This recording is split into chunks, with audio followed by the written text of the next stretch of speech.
আজি 1 জানুৱাৰী আৰু ইংৰাজী নৱবৰ্ষৰ 1 জানুৱাৰীৰ প্ৰতিগৰাকী দৰ্শকে শুভেচ্ছা জনাইছোঁ আৰু মই এতিয়া উপস্থিত আছোঁ অসম সাহিত্য সভাৰ মাননীয় সভাপতি ডক্টৰ সূৰ্য হাজৰিকাদেৱৰ সৈতে। তেওঁৰ পৰা জানিব বিচাৰিম আজি প্ৰথম দিনটোত অসমবাসীক কি বাৰ্তা দিব। আজি 2024 খ্ৰীষ্টাব্দৰ প্ৰথম দিন।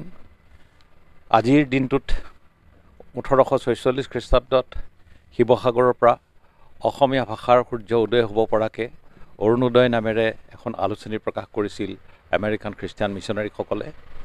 অসম সাহিত্য সভাই আজি সেই দিৱসটিক সোঁৱৰণ কৰি ধুবুৰী জিলাৰ বগৰীবাৰী শাখা সাহিত্য সভাৰ অন্তৰ্গত এটি প্ৰেক্ষাগৃহত আমি এই দিৱস পালন কৰিবলৈ ওলাইছোঁ। আজিৰ এই মধুৰ দিনটিত মই অসম সাহিত্য সভাৰ হৈ সমগ্ৰ অসমবাসীক আন্তৰিকভাৱে শুভেচ্ছা জ্ঞাপন কৰিছোঁ।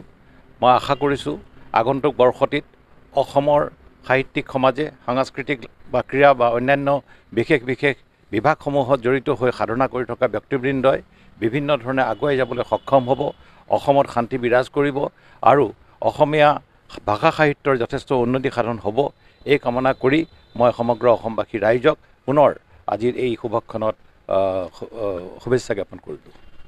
মোক কৈছিলোঁ আলফা চৰকাৰে শান্তি চুক্তি হৈছে, আপুনি কেনেধৰণৰ ল'ব? আমি অতিশয় আদৰণি জনাইছোঁ, কাৰণ শান্তি আমি সকলোৱে বিচাৰোঁ।